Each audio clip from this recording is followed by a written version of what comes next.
रुमाना साहबा, इस वक्त फिर से निगाहें इस्लामाबाद की जानिब हैं और एक्सपेक्टेशन यही थी कि हम उम्मीद का दामन हाथ से छोड़ देंगे पहले मुज़ाकरात के बाद और हम भी जो है एक बैक सीट ले लेंगे इस सारी सिचुएशन में, पर हमने बैक सीट नहीं ली है and we are making sure कि ये दूसरा जो मरहला है, ये जो दूसरा दौर है, वो भी किसी न किसी सूरत से यकीनी बनाया जा सके।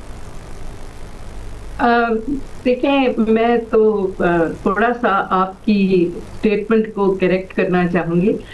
दोबारा आंखें जो हैं, नजरें जो हैं इस्लामाबाद की तरफ नहीं हैं, इस्लामाबाद से नजरें ही नहीं, बल्कि इस्लामाबाद पे जंग से पहले से नजरें जो हैं वो जमी हुई हैं, क्योंकि हमारी डिप्लोमेसी इस वक्त ही शुरू हो गई थी जब ये डोनाल्ड ट्रंप साहब ने डिसाइड किया था कि वो अपने एयरक्राफ्ट कैरियर्स जो हैं वो मूव कर रहे हैं टुवर्ड्स ईरान। तो हमने उसी वक्त से अपने सारे जो नेबर्स हैं, ईरान है, हमारे मिडल ईस्ट गल्फ के पार्टनर्स हैं, अमेरिका इटसेल्फ और चीन, रूस, सबसे हमने बात करनी शुरू कर दी थी कि इस जंग को शुरू नहीं होना चाहिए। और उसके बाद आपने फिर देखा है कि हमने कितनी इफेक्टिव, कितनी मजबूत, कितनी प्रोएक्टिव और हेक्टिक डिप्लोमेसी हमने की इस जंग को पहले रुकवाने के लिए और इस जंग के दरमियान भी ये इंश्योर करने के लिए कि बाकी मिडल ईस्ट और गल्फ की स्टेट्स जो हैं वो कहीं इसमें न कूद पड़े। उसमें हमारा बहुत बड़ा किरदार है। और उसके बाद फिर अल्हम्दुलिल्लाह पहले हम सीज फायर करवाने में कामयाब हुए और उसके बाद पहले राउंड बड़ी अच्छे तरीके से हमने करवाया, जिसमें काफ़ी पेशरफ्त थी और उम्मीद तो यही की जा रही थी कि इसका सेकंड राउंड भी जल्दी हो जाएगा। लेकिन जैसे कि आपने देखा कि अमेरिका ने पहले इसकी सीज फायर की वायलेशन की और अचानक से वो उन्होंने ब्लॉकेट कर दिया। दूसरी तरफ से पहले इजराइल ने जो है वो सीज फायर की जो वायलेशन की और लेबनान पे हमला कर दिया, तो चीजें और कॉम्प्लिकेट हो गई। लेकिन उसके बावजूद हमने बिल्कुल ना हम बैक सीट पे बैठे, ना हमने कोई हिम्मत हारी। हम पहले से ज्यादा पुरजोश हैं और आपने देखा प्राइम मिनिस्टर ने भी कितने ममालिक से मुलाकात की है, सैकड़ों टेलीफोन कॉल्स की हैं और फील्ड मार्शल तो जो कि सारी दुनिया अप्रिशिएट कर रही है कि इतने डेंजरस वॉर जोन में वो ईरान गए, 3 दिन वहां रहे और उनकी क़यादत से मुलाकातें की और अब भी दिन रात जो है वो कमर तोड़ कोशिशें हो रही हैं पाकिस्तान। तो नगमाना साहिबा, ये इस चीज़ को जाहिर नहीं करता कि पाकिस्तान ने क्राइसिस डिप्लोमेसी का एक नया जो स्टैंडर्ड है वो सेट कर दिया है, इतनी क्रूशल सिचुएशन में रहते हुए इतने बेहतरीन तरीके से, इतनी ज़बरदस्त डिप्लोमेसी जो पाकिस्तान दिखा रहा है, जो कर रहा है, जो हमारी क़यादत लीड कर रही है, उस सूरत हाल को देखते हुए। देखें, मैं आपके नाजरीन को याद दिलाना चाहूँगी कि पाकिस्तान डिप्लोमेटिक सर्विस बहुत छोटी और बहुत स्ट्रॉन्ग डिप्लोमेटिक सर्विस है, लेकिन और उसने हमेशा बहुत अच्छा परफॉर्म किया है। लेकिन डिप्लोमेसी उस वक्त परफॉर्म करती है जब बाकी एलिमेंट्स भी स्ट्रॉन्ग हों।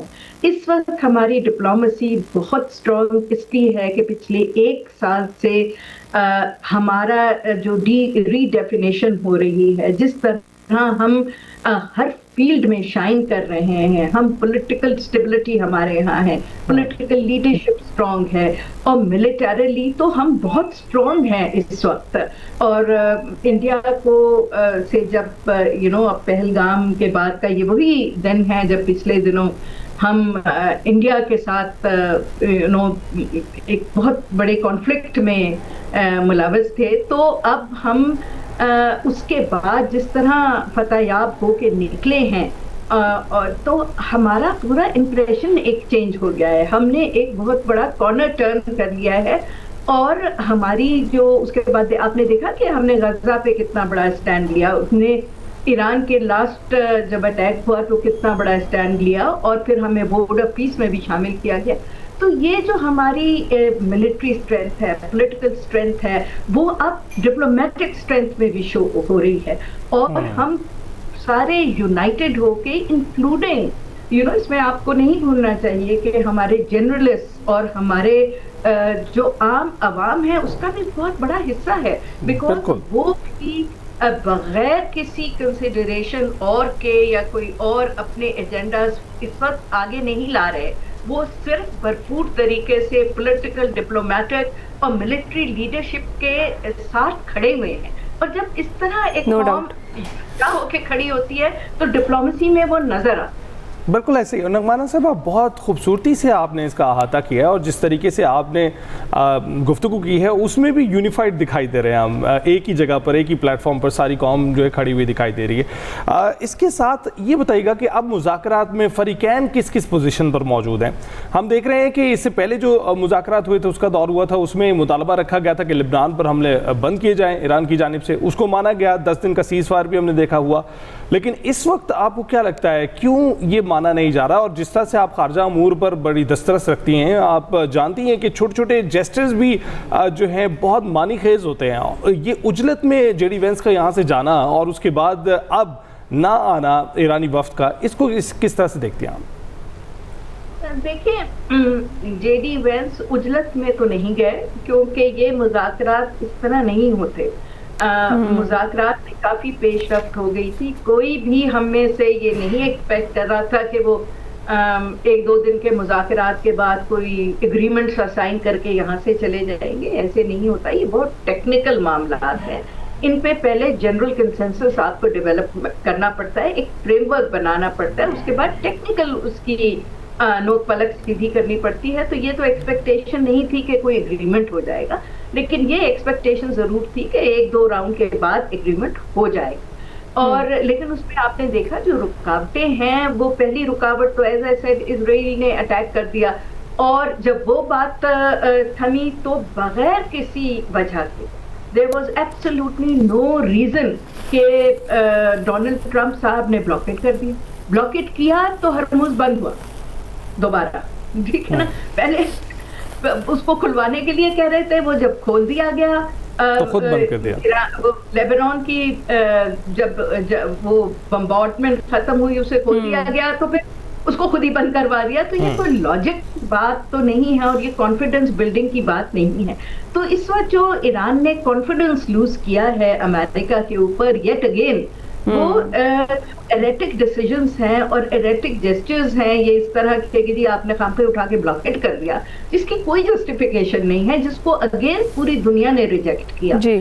तो इस तरह की चीजें आप नेगोशिएशंस में ये कभी प्रेशर डालने के लिए करते हैं, बट ये इसकी कोई जरूरत नहीं थी। तो उसमें आपने फायदा कम और नुकसान ज्यादा उठाया है, क्योंकि अब पूरी दुनिया भी ब्रिंक पे है, क्योंकि सारी दुनिया को ये ब्लॉकेट और हरमुज की बंदी जो है वो इफेक्ट कर रही है। और उसके साथ साथ आपने अगेन जो एक नई लीडरशिप है पूरी तेहरान में, आपने फिर उसका कॉन्फिडेंस जो है लूज करा दिया।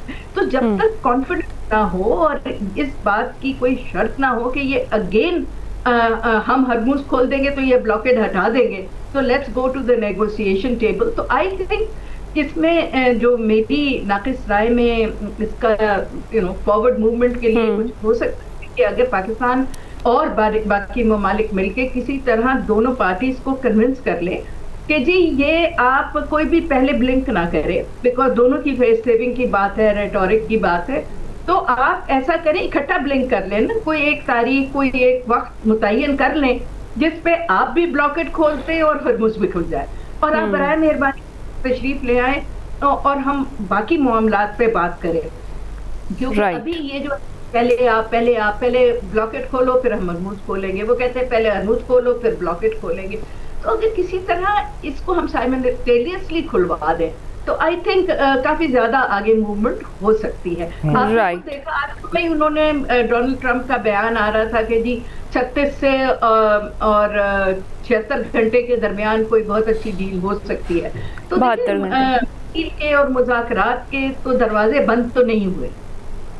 Right, thank you so much. Nagmana Hashmi साहिबा हमारे साथ मौजूद थी और वो दुरुस्त फरमा रही हैं, यही जो सिचुएशन अगर इस तरीके से चलती रही तो मामलात आगे नहीं बढ़ पाएंगे। दोनों फरीकैन को सोचना होगा और blockade act of war he consider किया जाता है, भले ही वो सीज़ फायर के दौरान जिस तरीके से भी किया जाए। तो देखते हैं कि दोनों फरीकैन किस बात पर मुत्तफ़िक होते हैं और जो मुतालिबात हैं एक दूसरे के वो कब तक मानते हैं। अलबत्ता पाकिस्तान ज़रूर तैयार है, पाकिस्तान पर इस वक्त सबकी नज़रें, इस्लामाबाद पर सबकी नज़रें, तो देखते हैं कि ये जो मामला है ये किस रुख बैठता है और किस वक्त मुज़ाकरात के लिए दोनों फरीकैन आमादा होते हैं और यहाँ आते हैं। अभी हम जाएंगे एक ब्रेक पर।